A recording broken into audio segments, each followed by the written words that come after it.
What's up, y'all? Welcome back to my channel, and welcome if you are new. In this video, I'm just going to be showing you how I did box braids on my girls for the very first time. And there I was showing you everything that I used. The type of hair that I used is already pre-stretched, and it's a color number 2. And I also decided to do pink and white beads, but I didn't use all of the beads that I bought, and I paid $20 for those beads. But I did both of my girls' hair, but like I said, this was my first time, so I'm showing you a good clip of me doing it first, just in case you want to use this video as a tutorial. I encourage you to watch some other videos as well. But yeah, I'm just showing you the technique that I used on Zola's hair. I did my youngest daughter's hair first, and this is Zola here. I did her hair second, so I kind of had like my technique down and everything. So I'm deciding to show you this part first and then go into when I first started doing the box braids.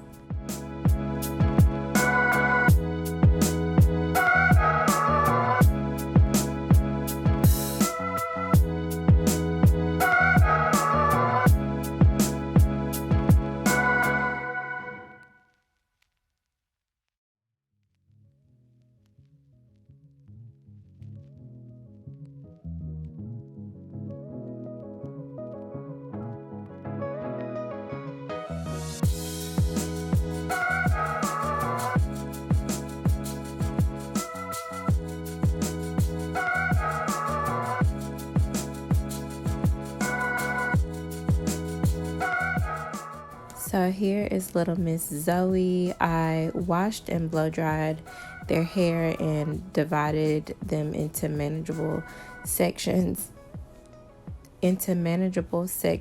so that I could part their hair easily and apply the product. Now, I washed and blow dried their hair, and I did not put any product on their hair. I just went straight in with the Shine Jam. Now, the size that I went for are, I would say, medium, large. She's just being dramatic. Ain't nothing wrong with her. But anyway, I'm just going for like a little bit larger than like small or medium, because I was not trying to spend all day or all 2 or 3 days on these girls' hair. And yeah, I just got to try to get this parts as straight as I could first, and then I applied the product, and then I went back and parted again.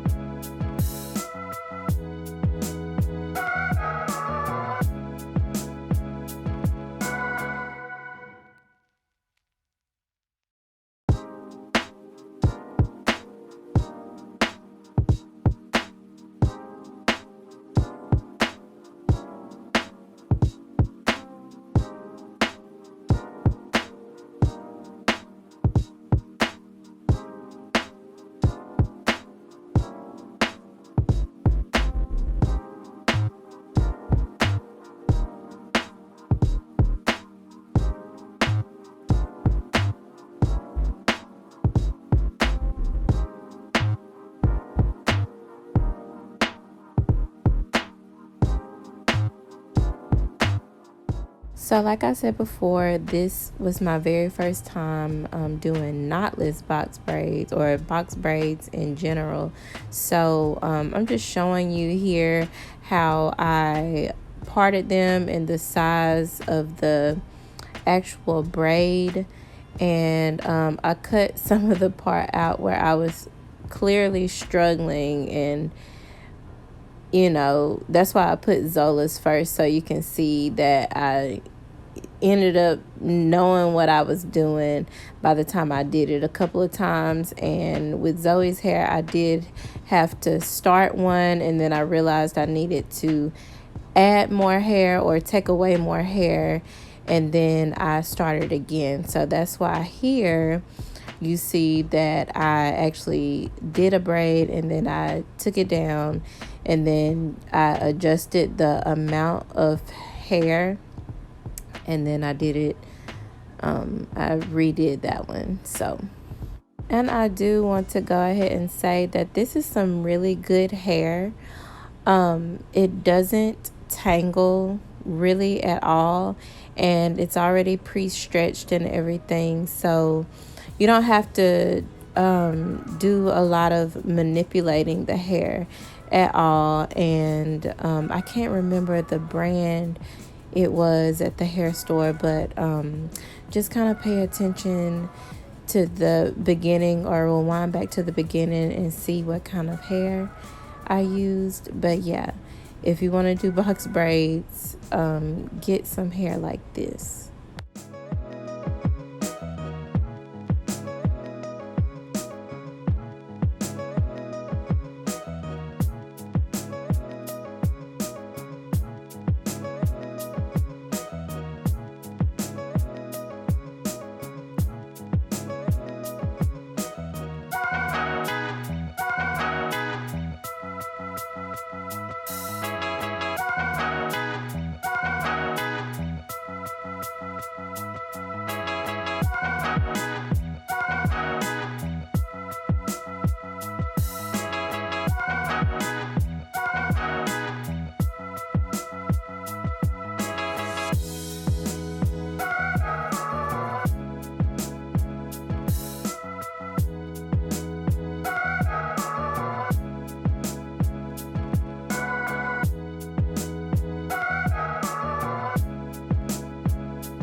So of course it got later, so please don't mind the lighting change. It's definitely later in the day because we took a bunch of breaks. We had to eat and do all of that stuff. So I ended up like having Tyrone help me by handing me the hair as I went, and I only put like 3 pieces of hair per braid, and it ended up being enough for the girls, and for each of them I used 2 packs of hair.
I ended up stopping doing, recording Zoe's hair after I finished, because I wanted to go ahead and finish. And me and Daddy always tag team the girl's hair. He normally, I normally wash it and then he'll blow dry it. Sometimes he'll wash it, but he actually enjoys blow drying their hair. I think it's so amazing because it's a really big help. Here's Zola being silly. But yeah, anyway, so he does a really good job blow drying their hair and helping me out for the styling process, because we normally have to wash the girls' hair every 2 weeks and then style it every week before school for the week. So I used the same technique on Zola's hair, and I did the same size box braid. I guess we can call these large box braids because they look a little large, but yeah, I just used the same technique, and I found that it was better that I added the product all throughout the piece of hair before I even started doing the braid. So if you are trying to learn how to do this, then don't be afraid to use a lot of product. That's why I got it on the back of my hand, so it'll just be right there anytime I needed to add some hair, or I mean not add some hair, but add some products to a piece of hair or something. You want to make sure the real hair is coated really well with this Shine and Jam. And just in case you're wondering, like the hair types for my girls, Zoe, the little one, her hair is like a type 4B or 4C. I don't know if it's 4C or not, but I know it's definitely like more like a 4B. And Zola here, her hair is more like a 3 something. She has type 3 hair. So we're dealing with two textures, and this product that I'm using works very well for both textures. But you definitely want to make sure you really apply the product to the type 4 texture if you're doing this on type 4 natural hair.